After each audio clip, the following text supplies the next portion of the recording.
دعا جو ہے نا دعا، اس میں اصل ہے انفرادی. اجتماعی دعا میرے لیے تو مانگنا بڑا ہی مشکل کام ہے. خیر مانگ لینی چاہیے کبھی کبھار، لوگوں کو سیکھنے کا موقع مل جاتا ہے. لیکن اجتماعی دعا کے موقع تو کبھی کبھار ہی آتے ہیں نا. آپ مجھے ایک بات بتاؤ، جب کسی سے قرضہ مانگنے کے لیے جاتے ہو، کسی ذاتی ضرورت سے لیے جاتے ہو، تو کیا بھونپو ہاتھ میں لے کے جاتے ہو؟ اس کو بھونپو کہتے ہیں نا، وہ جو اسپیکر ہوتا ہے. یہ پوری قوم کو لے کے جاتے ہو، جا کے چھپڑ میں اس سے لجاجت کرتے ہو بیٹھ کے کہ یار تو حالات دیکھ رہے، غربت مہنگائی کہاں پہنچی ہوئی ہے، یار تھوڑا کچھ روکڑا شوکڑا دے دے. ایسا ہی ہوتا ہے کہ نہیں ہوتا؟ تو دعا کا جو اللہ نے اصول بتایا ہے قرآن مجید میں، ادعوا ربکم تضرعا وخفیہ، اپنے رب کو پکارو عاجزی کے ساتھ اور چپکے سے. تو دعائیں کرنا سیکھیں. مسئلہ سارا مسلمان کے ساتھ یہ ہے کہ اس کا ہر ایک کے ساتھ کنیکشن. جی بیٹا اچھا میں پڑھ لوں گا دعا کے لیے، ٹھیک ہے. مسئلہ مسلمان کے ساتھ یہ ہے کہ اس کا اللہ تعالیٰ سے کنیکشن کیا ہو گیا ہے؟ کمزور. اسی سے سارے مسائل کھڑے ہو رہے ہیں. تو دیکھو آج کے اس بیان میں نا جو بات سیکھنے کی ہے میرے لیے بھی آپ کے لیے بھی، جو میں جتنی باتیں کرتا ہوں میں اس میں سب سے پہلے اپنے آپ کو خطاب کر رہا ہوں. میرا کبھی یہ دعویٰ نہیں ہے کہ جو باتیں میں کر رہا ہوں تو وہ مجھے ضرورت ہی نہیں ہے. اور بھائی میں سب سے پہلے اس کا خود محتاج ہوں کہ اللہ مجھے عمل کی توفیق دے. اس لیے میرے یہ بیان نہیں ہوتے، یہ تکرار ہوتی ہے. مل بیٹھ کے کچھ نصیحت کی باتیں شیئر کر لیتے ہیں جو ہم سب بھولے ہوئے ہیں مجھ سمیت. آپ کہہ سکتے ہیں جب مل بیٹھ کے باتیں شیئر کرتے ہیں تو پھر نیچے بیٹھ کے گپ شپ لگائیں، اوپر کیوں بیٹھے ہوئے؟ تو وہ اس لیے بیٹھا ہوں اوپر کہ نظر آ جاؤں سب کو میں آرام سے. نیچے بیٹھوں گا تو نظر نہیں آؤں گا، اس لیے مجبوری میں اوپر بیٹھا ہوں. میں سمجھتے ہیں اس لیے نہیں بیٹھا کہ میں نصیحت کرنے والا ہوں تو میں کو بہت نیک آدمی ہوں، تو میں چونکہ بڑا آدمی ہوں تو میرا مقام بہت عظیم انسان ہوں. میں عظیم تو قیامت میں پتہ چلے گا بھائی، عظیم کون ہے اور وسیم کون ہے. یہ کب پتہ چلے گا؟ قیامت میں پتہ چلے گا عظیم کون ہے اور وسیم کون ہے. دنیا میں تو کچھ بھی ہو سکتا ہے. تو اس لیے ہمارا سب سے بڑا مسئلہ کیا ہے؟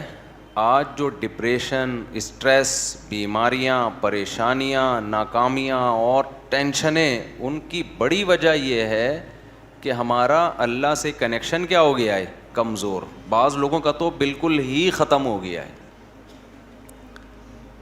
اور اللہ نے جو ہمیں عبادتیں دی ہیں نا، تراویح کی عبادت، رمضان کی عبادت، ذکر اذکار کی عبادت، حج کی عبادت، عمرے کی عبادت، دعا کی عبادت، صدقات و خیرات کی عبادت، ان سب کا مقصد اللہ سے تعلق پیدا کرنا ہے. آج سب کچھ ہو رہا ہے مگر اللہ سے تعلق نہیں ہو رہا. یہ بڑا مسئلہ ہے. دیکھو ہمارے ایک دوست تھے، ان کے یہاں اللہ تعالیٰ معاف فرمائے کوئی واقعہ ہوا گھر میں خودکشی کا. بے روزگاری کی وجہ سے کسی نوجوان نے خودکشی کی. اللہ تعالیٰ اس نوجوان کی مغفرت کرے. بہرحال کبیرہ گناہ ہے لیکن دعائے مغفرت تو کرنی چاہیے. مجھے جب اطلاع ملی میں نے ان کے والدین کو سمجھایا. وہ بہت ٹینشن میں آئے نا ماں باپ کہ ہم نے بھی تانے دیے تھے اس کو بے روزگاری کے، تو اس کی ٹینشن اس نے زیادہ لے لی ہے. میں نے کہا یہ ٹینشن زیادہ لینے والی بات بالکل غلط. بات یہ ہے کہ ہم نے اپنی ضرورتوں کے دائرے بہت زیادہ وسیع کر لی ہیں کیونکہ ہمارا اللہ سے کنیکشن نہیں ہے. اب چاہتے ہیں کہ سب کی توندیں فل بھریں، پیٹ بھریں، گھر بڑے بڑے ہوں، گاڑیاں سب کے پاس ہوں، بینک بیلنس سب کے بھرے ہوئے ہوں، بالکل عیش کی زندگی ہو، کوئی ٹینشن نہ ہو. اللہ تو ہے ہی نہیں نا بیچ میں. اللہ بیچ میں ہے ہی نہیں کہ اصل کامیابی ہے کہ خدا خوش ہو ہم سے. وہ تو ہے ہی نہیں، وہ تو مقصد ہی نہیں ہے. تو جب دولت کو باپ بنا کے، شہرت، عزت، خواہشات کو باپ بناؤ گے تو میرے بھائی کھمبوں سے ہی چپکو گے. پھر جا کے کوئی کھمبے سے چپکے گا، کوئی زہر پیے گا، کوئی نہیں بھی پیے گا نا تو ڈپریشن سے مرے گا, وہ برین ہیمریج سے مرے گا ڈپریشن میں. صحابہ کے پاس جو ہے نا 24 گھنٹے میں ایسے حالات بھی آئے ہیں کہ 24 گھنٹے میں ایک کھجور ہے کھانے کے لیے. وہ تو ٹینشن اور ڈپریشن کی گولیاں بھی نہیں کھا رہے تھے اس وقت. ایسے حالات آئے نا جنگوں میں کہ 24 گھنٹے میں کیا کھایا. ایک صحابی نے جب بتایا نا کہ ہم 24 گھنٹے میں پتہ نہیں 2-3 کھجوریں کھاتے تھے, لوگوں نے کہا اس میں گزارا کیسے ہوتا تھا. انہوں نے کہا ہم سوچتے تھے جب یہ بھی نہیں ملتی تھی, جب ایک کھجور ملتی تھی, ہم ان دنوں کو یاد کر کے 2 کھجوروں پہ خوش ہوتے تھے. لوگوں نے کہا بھائی جب ایک کھجور ملتی تھی اس پہ کیسے ٹینشن ختم ہوتی تھی. انہوں نے کہا ہم اس دن کو یاد کرتے تھے جب کھجوروں کی گٹلیاں چوسا کرتے تھے, کھجور بھی کھانے کو نہیں ملتی تھی. آج کباب پراٹھے کھا کے کھمبے پہ لٹکتا ہے جا کے. ٹینشن سے جو مرتا ہے نا خودکشی کرتا ہے. پہلے پیٹ بھرے گا, کھائے گا, نرم بستر پہ لیٹے گا, رات اس نے نرم بستروں پہ گزاری ہوگی. میرے بھائی اللہ سے تعلق پیدا کرنا صرف آخرت کے لیے ضروری نہیں ہے, دنیا کے لیے پہلے ضروری ہے. دنیا آپ کی اچھی نہیں ہو سکتی جب تک اللہ سے تعلق بحال نہیں ہوتا. ہم نے سورہ یوسف پوری پڑھ لی. یعقوب علیہ السلام کی ساری زندگی ٹینشنوں میں گزری ہے. ان ٹینشنوں میں ساری زندگی کیا کرتے رہے ہیں؟ صرف دعائیں مانگتے رہے ہیں. حالانکہ دعائیں بظاہر قبول ہوتی ہوئی نظر بولو نہیں آ رہی. دعائیں قبول ہی نہیں ہو رہی ہیں بظاہر. یہ کیسی قبولیت ہے بھائی دعا کی؟ جب اللہ نے ایک خوبصورت بیٹا دیا, اس کو خواب آیا, خواب سے لگا کہ یہ پیغمبر بنے گا, تو یعقوب علیہ السلام نے اسی وقت سے دعائیں مانگنا شروع کر دی. اے اللہ اس کو زمین کا لوگوں کا امام بنا. جو تو نے نعمت کی ہے نا میرے دادا ابراہیم پر, اے اللہ وہ نعمت مکمل کر میرے بیٹے یوسف کے ذریعے, اس کو بھی نبی بنا. اس وقت سے دعائیں مانگی ہوں گی کہ نہیں مانگی ہوں گی؟ نظر بد سے بچنے کے لیے بھی دعائیں مانگی ہوں گی. بہت خوبصورت بیٹا تھا, اے اللہ اسے حاسدوں کے حسد سے بچا. مانگی ہوں گی کہ نہیں مانگی ہوں گی؟ بھائی بولو کیا ہو گیا؟ یہ دعا بھی مانگی, اے اللہ اسے حاسدوں کے حسد سے بچا. اتنا خوبصورت بیٹا ہے یہ, اتنا نیک بچہ ہے یہ, لیکن سارے کام بظاہر کیا ہو رہے ہیں؟ الٹے. حسد بھی کھا رہی ہے, بھائیوں نے اٹھا کے کنویں میں ڈال دیا, اور باپ کی نظروں سے اوجھل. تو کیا کہا ہے یعقوب علیہ السلام نے کہ میں خودکشی کروں گا؟ میرا بیٹا کہاں ہے بھائی؟ تم نے جو کرتا لا کے دیا مجھے جس پہ جھوٹا خون لگا ہوا ہے, یہ جھوٹ بول رہے ہو, اور پھر مسلسل ڈپریشن ٹینشن میں جاتے جاتے بالآخر خدا نخواستہ کوئی خیال آیا ان کے دل میں خودکشی کا. وہ کیا کر رہے ہیں بھائی؟ فصبر جمیل. میں کیا کروں گا بھائی؟ صبر, کیونکہ میرے پاس تو کوئی تحقیق کا ذریعہ بھی نہیں ہے کہ تم سچ کہہ رہے ہو کہ جھوٹ کہہ رہے ہو. دعا بظاہر قبول ہونے کے بجائے کیا ہو رہی ہے؟ رد ہو رہی ہے. کوئی مایوسی کی بات نہیں کی. یعقوب علیہ السلام نے, اے اللہ میں تجھ سے کیا مانگ رہا تھا اور تو میرے ساتھ کیا کر رہا ہے؟ تو مجھے ٹینشنیں دے رہا ہے, مجھ سے کیا گناہ ہوا ہے؟ اور ایسا بھی نہیں کیا یعقوب علیہ السلام نے روحانی علاج والوں سے رابطہ کیا ہو, بے شرم لوگوں سے, کیونکہ یہ بڑے بے شرم ہیں. اچھے اچھے گھر جادو ٹونے کے نام پہ ان بے شرموں نے تباہ کیے ہیں.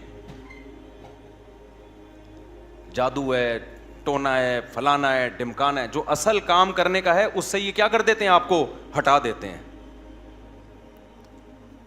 یعقوب علیہ السلام اللہ سے کیا کر رہے ہیں؟ دعائیں مانگ رہے ہیں. وہ دعا کیسے قبول ہو رہی ہے؟ یوسف علیہ السلام مصر میں بجائے کنویں سے نکلنے کے مصر کے بازاروں میں, بول لو نا کیا ہو گیا, فروخت ہو رہے ہیں. پھر دوسرا بیٹا بھی گیا تھوڑے دنوں کے بعد, ایک ملنے کے بجائے بنیامین بھی چلا گیا. رو رہے ہیں, جو غیر اختیاری چیز ہے, رو رہے ہیں, غیر اختیاری ہے نا. تو بچوں نے کیا کہا کہ آپ ابھی تک یوسف کو یاد کر کے رو رہے ہیں. کیا فرمایا؟ انما اشکو بثی وحزنی الی اللہ. میں اپنے غم کس کے سامنے بیان کرتا ہوں؟ اللہ کے سامنے. اللہ کے سامنے تو بیان کیا جائے گا غم. وَأَعْلَمُ مِنَ اللَّهِ مَا لَا تَعْلَمُونَ، میں اللہ کے بارے میں وہ کچھ جانتا ہوں جو تم نہیں جانتے۔ ناکامیوں کے نقشے میں کامیاب کرنا کس کا کام ہے؟ اللہ کا کام۔ مایوس نہیں ہوں، جو ہو رہا ہے میرے حق میں بہتر ہو رہا ہے، اگرچہ مجھے سمجھ میں نہیں آ رہا۔ تصور نہیں تھا نا بادشاہ بنا کے اللہ ملائے گا۔ ان کے مسائل خدا کی قسم ہمارے مسائل سے کئی گنا زیادہ تھے۔ میں مانتا ہوں بے روزگاری ہے، مہنگائی ہے، پھر بھی پراٹھے کھا رہے ہیں لوگ اس مہنگائی میں بھی، پھر بھی زیادہ کھا کے مر رہے ہیں، کم کھا کے نہیں مر رہے لوگ۔ اور جو کم کھانے والے ہیں، جو واقعی غریب ہیں، ان کے یہ مسائل بھی نہیں ہیں، انہیں صبر آ رہا ہے۔ زیادہ تر عیش پرست لوگ ہیں جن کو صبر نہیں آتا۔ تو یہ سارے مسائل کس کی وجہ سے میرے بھائی؟ اللہ سے تعلق نہ ہونے کی وجہ سے۔ حضرت مولانا شرف علی تھانوی رحمہ اللہ نے بڑی پیاری بات لکھی۔ ایک مرید نے نا ان کو لکھ کے دیا کہ مجھ سے گناہ نہیں چھوٹتا، گناہ کرتا ہوں توبہ کرتا ہوں، گناہ کرتا ہوں توبہ چھوٹ نہیں رہا، حضرت توبہ کر کر کے تھک گیا۔ انہوں نے فرمایا کرتے رہو، اس توبہ کی وجہ سے تعلق تو بحال ہے نا اللہ کا۔ چلو محبت کا تعلق نہیں، معذرت کا تعلق تو ہے، ایکسکیوز کا تعلق تو ہے۔ نہیں آئی میرا خیال ہے بات سمجھ میں۔ ایک تعلق ہوتا ہے اطاعت کا تعلق، فرما برداری کا تعلق، اصل تو یہ تعلق ہے کہ آپ اللہ کے فرما بردار بن کے رہیں۔ اور ایک تعلق ہوتا ہے فرما بردار نہیں ہے لیکن معذرت کر رہا ہے بار بار، تعلق تو ہے نا۔ اور ایک ہے کہ تعلق ہی نہیں ہے، نہ اطاعت کر رہا ہے نہ اللہ سے معافیہ مانگ رہا ہے۔ آج مسلمان کا بہت بڑا مسئلہ کیا ہے کہ اللہ کو اس نے اپنی ڈکشنری سے نکالا، اب چند رسومات میں تو اللہ رہ گیا ہے، چند رسومات میں، لیکن ایسا مضبوط تعلق نہیں ہے کہ یہ اللہ آپ کو ڈپریشن سے نجات دے دے، یہ اللہ آپ کی ٹینشنیں دور کر۔ دیکھو جب آپ ٹینشن میں ہوتے، کوئی محبوب دوست مل کے آپ کے ساتھ ٹینشن شیئر کر لے تو آپ کو خوشی ہوتی ہے نا، آپ کہتے ہیں یار تمہاری وجہ سے میرا غم کیا ہو گیا ہے؟ ہلکا ہو گیا ہے۔ تو اللہ کی وجہ سے غم ہلکا کیوں نہیں ہو رہا؟ اس کا مطلب اللہ دوست ہی نہیں ہے، تعلق ہی نہیں ہے اللہ سے۔ تو خوب سمجھ لو رمضان اللہ نے کیوں دیا؟ اللہ سے تعلق پیدا کرنے کے لیے۔ جتنی عبادتیں بھائی تم اللہ سے کوئی دوستی لگاؤ، راز و نیاز کیا کرو اللہ تعالیٰ سے۔ تو اللہ سے جو دوستی ہے نا اور تعلق ہے، اس میں سب سے زیادہ پاورفل چیز کیا ہے؟ وہ ہے دعا۔ آج میں نے دیکھا ہے لوگ نماز پڑھ لیتے ہیں کسی نہ کسی درجے میں، تلاوت کر لیتے ہیں کسی نہ کسی درجے میں، صدقات و خیرات بھی ٹوٹے ویسے تو نہیں ہو رہے جیسے ہونے چاہیے، لیکن چلو ٹوٹے پھوٹے صدقات و خیرات بھی ہو جاتے ہیں، عمرہ بھی کر لیتے ہیں پیسہ اللہ دے دے، حج بھی کر لیتے ہیں، اللہ سے مانگنے کا شوق ختم، بس ایک فارمیلٹی پوری ہوتی ہے اجتماعی دعاؤں میں، اجتماعی دعائیں ہوتی ہیں نا اس میں آ رہے ہیں، اب تو بینر بھی لگ رہے ہوتے ہیں ہمارے یہاں، رو رو کے دعائیں مانگی جائیں گی، یعنی یہ بھی ایک انٹرٹینمنٹ کا ذریعہ بن گئی یہ چیز۔ میں کسی کی نیت پہ شبہ نہیں کر رہا، ٹی وی میں پروگرام دیکھ لو پہلے، کئی اب پتہ نہیں آ رہے ہیں کہ نہیں آ رہے، باقاعدہ ٹھیے لگ رہے ہیں، ٹھیک ہے نا، اور پورا ایک انٹرٹینمنٹ ہو رہی۔ پورے سال خدا کے سامنے کبھی آنسو بہانے کا موقع کی توفیق نہیں ہوتی، گڑ گڑانے کی توفیق نہیں ہوتی، بہت بڑی دل کے اجڑنے کی دلیل ہے۔ تو جتنے یہاں پر لوگ بیان سننے آئے ہوئے ہیں، اعتکاف میں آئے ہوئے ہیں، نیت کریں کہ اس دل جس میں وحشت پیدا ہو چکی ہے اللہ سے، دل کی اس وحشت کو ختم کرنا ہے۔ میں جب حضرت مفتی رشید احمد صاحب رحمہ اللہ سے بیعت ہونے کے لیے گیا تو حضرت نے ہمیں کچھ معمولات بتائے، وہ معمولات آپ نے نہیں کرنے ہیں، آپ کہیں وہ کون سے معمولات ہیں، وہ میں بھی بتاتا ہوں، لیکن وہ آپ کے کرنے کے نہیں ہیں، اس کی وجہ بھی بتاؤں گا کیوں نہیں ہے۔ تو حضرت نے فرمایا کہ رات کو کسی بھی وقت قبلہ رخ ہو کے بیٹھ جایا کریں، جیسے بیٹھنا سہولت سے ممکن ہو، یعنی جس پوزیشن میں بیٹھنے میں سہولت۔ پھر کیا کرنا ہے؟ 10 دفعہ درود شریف پڑھنا ہے نبی صلی اللہ علیہ وسلم کے احسانات کو سوچ کے، پھر 10 دفعہ استغفار پڑھنا ہے اپنے گناہوں کو یاد کر کے، اور پھر ایک مراقبہ کرنا ہے۔ مراقبہ کیا؟ کہ اگر آپ کسی جگہ خوبصورت باغیچہ لگانا چاہتے ہیں، خوبصورت پھول لگانا چاہتے ہیں، پھلدار درخت لگانا چاہتے ہیں، تو پہلے وہاں سے جھاڑیاں صاف کرنی پڑیں گی کہ نہیں کرنی پڑیں گی؟ بولو نا. خواتین خوب غور سے بیان سنیں. آج کل خواتین میں بھی گھروں میں معمولات کا رواج ختم. موبائل آ گیا ہے ہاتھ میں. ہم اپنی دادیوں نانیوں کو دیکھتے تھے, مصلے سے محبت تھی ان کو. آج ہم عصر کے بعد نا بات کر رہے تھے کہ فٹنس, فزیکل فٹنس کی نا. مجھ سے اکثر لوگ آ کے پوچھتے ہیں نا آپ اتنے باریک کیوں ہیں؟ ٹھیک ہے, تو میں تو کچھ کوئی خاص کوئی نہ کوئی بہت زیادہ ایکسرسائز ہیں, پراٹھے وراٹھے پھوڑتا رہتا ہوں. تو میں بتا رہا تھا کہ پہلے زمانے کے لوگ تو کوئی ٹریننگ نہیں تھی, کوئی فزیکل فٹنس کی چیزیں نہیں تھی, پھر بھی فٹ تھے. تو مجھے اپنی دادی یاد آ رہی تھی. اب آج خواتین واکنگ بھی کرتی ہیں, جاگنگ بھی کرتی ہیں, جم بھی جا رہی. میں اس کے خلاف نہیں ہوں, پردے کے ساتھ کیا جا سکتا ہے, کیونکہ گھر میں اور تو کچھ ہو نہیں رہا, تو پھر تو کھا بڑی اسپیڈ سے رہی ہیں, تو پھر وہی ہوگا نا جو مردوں کے ساتھ ہو رہا ہے, جو عورتوں کے ساتھ ہو رہا ہے, پھٹ پٹا کے دھماکے کے ساتھ اطلاع آ جاتی ہے. ایک دن آج یہ دنیا سے چلے گئے. لیکن ہم جب پرانی عورتوں کو دیکھتے ہیں, اپنی دادیوں نانیوں کو, تو انہوں نے تو ایک ایک تخت پہ پوری پوری عمریں گزار دی. میں اپنی دادی کو میں نے میرا خیال ہے 20 سال دیکھا ہے, 20 سال اپنی دادی کے ساتھ گزارے. تو 20 سال سے میں ان کو تخت پہ ہی دیکھ رہا تھا. ایک تخت تھا, شاید ان کو جہیز میں 1903 میں ملا ہو کہیں, یا 1904-05 میں کہیں جا کے ملا ہو. اس کے اوپر ایک چادر تھی, اس کے اوپر ایک دری تھی, اس کے اوپر ایک اور چادر تھی, اس کے اوپر ایک اور دری تھی. ایک دری کے نیچے کیلا رکھا ہوا ہوتا تھا, دوسری دری کے نیچے کوئی پیسے ویسے رکھے ہوئے ہوتے تھے. ان کے مختلف چیزیں تھیں. پان بھی کھاتی تھیں. وہ تھا سروتا ہوتا تھا نا, اب تو یہ لفظ ڈکشنری سے غائب ہو رہے ہیں. سروتا نہیں ہوتا وہ جو کاٹنے والا, پھر چھوٹا سا پان ہوتا تھا, تمباکو لگایا اور رکھ لیا. اسی تخت پہ میں نے ان کو دیکھا, 20 سال انہیں گزارے, اور 85-90 سال کی عمر میں ان کا انتقال ہوا ہے.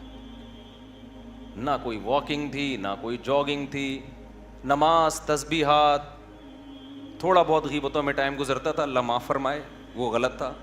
زیادہ ٹائم کس میں گزرتا تھا؟ نماز میں.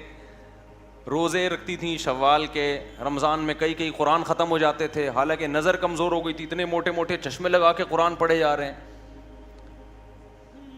میں حیران ہوں, آج کل عمریں کتنی چھوٹی ہو گئی ہیں. بات کیا ہے بھائی؟ کسی نہ کسی درجے میں اللہ سے تعلق تھا, ٹینشنیں نہیں تھی, ڈپریشن نہیں تھی جو یہ ہے. ان کی ڈپریشنیں اللہ سے دعائیں مانگ کے ختم. انہوں نے بہت سارے غم بھی دیکھے, جوان موتیں دیکھی ہیں. مجھے دادی نے بتایا کرتی, پتہ نہیں کتنے میرے بچے پیدا ہو کے فوت ہوئے ہیں. آج عورت کا ایک بچہ فوت ہو جائے نا, اتنا شور شرابہ, اتنا رونا پیٹنا چیخنا کہ شوہر کا دل کرتا ہے کہ وہ بھی فوت ہو جائے, اتنی ٹینشن ہوتی ہے اس کو. غموں کا برداشت کرنا اور برداشت کرنے کی طاقت اور قوت ختم, کیونکہ اللہ سے تعلق کیا ہو گیا ہے؟ ختم. پہلے بڑے آرام سے ایک جملہ, بھائی ما قدر اللہ, یہ دیا, یہ اولاد دی اللہ نے, لینے والا کون ہے؟ وہ بھی اللہ, اس کی مرضی لے لی. تھوڑا بہت روئے, اس کے بعد نارمل. تو وہ میں واقعہ سنا رہا تھا نا, ہمارے حضرت فرمایا کرتے تھے کہ یہ سوچا کریں, نہیں 10 دفعہ درود شریف پڑھا, 10 دفعہ استغفار, اس کے بعد تھوڑی دیر مراقبہ. مراقبہ وہ نہیں جو مراقبے سینٹر کھلے ہوئے ہیں, ٹوپی ڈرامہ پتہ نہیں کیا کیا گھما رہے ہوتے ہیں, کوئی کشف کرامت وغیرہ چیزیں دکھا رہے ہوتے ہیں. مراقبہ کا مطلب اس کا استحضار کریں. ایک مثال سوچیں کہ جب کسان کو کوئی خوبصورت باغیچہ لگانا ہوتا ہے تو پہلے زمین سے جھاڑیاں اور کانٹے دار پودے صاف کرتا ہے. ایسا ہی نہیں لا کے کاشتکاری کر دی جاتی اچھی چیزوں کے لیے. جھاڑیاں اور خاردار پودے لگانے کے لیے ٹریکٹر چلانے کی ضرورت نہیں ہے, وہ خود بخود اگ جاتے ہیں. سیب, انار, انگور, ناشپاتی, گندم, چاول, یہ چیزیں لگانے کے لیے کیا چاہیے؟ جلدی میں مختصر بیان کرنے کا میرا ارادہ ہے, ذرا آپ میرا ساتھ دیں تاکہ بات بیٹھ جائے دماغ کے اندر. تو یہ چیزیں لگانے کے لیے کیا چاہیے بھائی؟ پہلے جھاڑیاں صاف کی جائیں گی, اس کے بعد پھول لگتے ہیں. تو حضرت فرمایا کرتے تھے, یہ سوچا کریں کہ میرے دل میں اللہ کی محبت کے پھول اس وقت تک نہیں لگیں گے جب تک دنیا کی محبت کی خاردار جھاڑیاں صاف